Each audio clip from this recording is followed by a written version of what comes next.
ভোলা যেন এখন Russell's viper সাপের অভয়ারণ্য। এই দ্বীপ জেলায় একের পর এক দেখা মিলছে কিলিং মেশিন বলে পরিচিত ভয়ঙ্কর বিষধর সাপ রাসেলস ভাইপারের।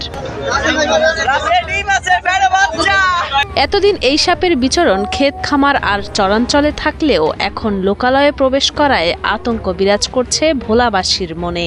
বর্তমানে আমরা খুব আতঙ্কের ভিতরে আছি যে একটা রাসেল ভাইপার সাপ। রিসেন্টলি যেটা হয়েছে যে প্রত্যন্ত অঞ্চলের যেমন যেভাবে ছড়ায় পড়ছে, আগে এতটা ছড়ায় পড়েনি। যেটা হয় যে নদী কেন্দ্রিক এলাকাগুলোতে একসময় এটা ছিল।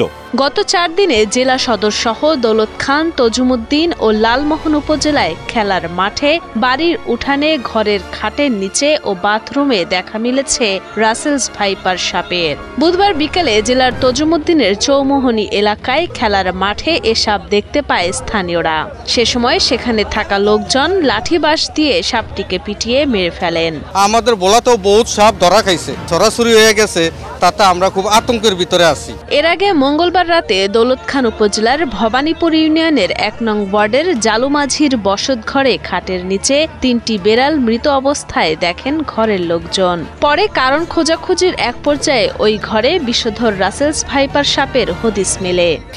খামারে আমরা কাজকর্ম করি, কিন্তু আমরা অনেক ভয় পাই। পোলাপানের খুব ভয়, আমরা রাতে দিনে অনেক ভয় পাই। একই দিন সকালে ভোলা সদর উপজেলার পূর্ব ইলিশা ইউনিয়নে একটি বাড়ির উঠানে দেখা মেলে আরও একটি রাসেলস ভাইপার সাপ। পরে স্থানীয়দের সহযোগিতায় লাঠি দিয়ে পিটিয়ে মেরে ফেলা হয় সাপটিকে। এর আগে গত রবিবার জেলার লালমোহন উপজেলার লর্ড হার্ডিঞ্জ ইউনিয়নে এক ব্যক্তি তার বাথরুমে রাসেলস ভাইপার সাপ দেখতে পান। 4-5 দিন আগে আমাদের একটি সাপ মারছে, আমার শাশুড়ি শ্বশুরে বিষাক্ত সাপ। সবার মধ্যেই রাসেল ভাইপার আতঙ্কটাই সবচেয়ে বেশি এগিয়ে রয়েছে। বিষধর এই সাপের বিষয়ে জাহাঙ্গীরনগর বিশ্ববিদ্যালয়ের প্রাণীবিদ্যা বিভাগের অধ্যাপক মনিরুল খান জানান, রাসেলস ভাইপার সাপ মূলত নিচু এলাকা সহ চরাঞ্চলে বসবাস করে। বর্ষার সময় এদের আবাসস্থল পানিতে প্লাবিত হলে নিরাপদ আশ্রয়ের খোঁজে উঁচু স্থান ও লোকালয়ে চলে আসে এই সাপ।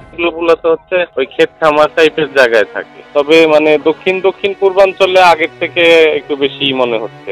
এ সাপের কামড়ে শরীরের দংশিত অংশে বিষ ছড়িয়ে অঙ্গহানি, ক্রমাগত রক্তপাত, রক্ত জমাট বাঁধা, স্নায়ু বৈকল্য, চোখ ভারী হয়ে যাওয়া, কিডনির ক্ষতি সহ বিভিন্ন রকম শারীরিক উপসর্গ দেখা যেতে পারে।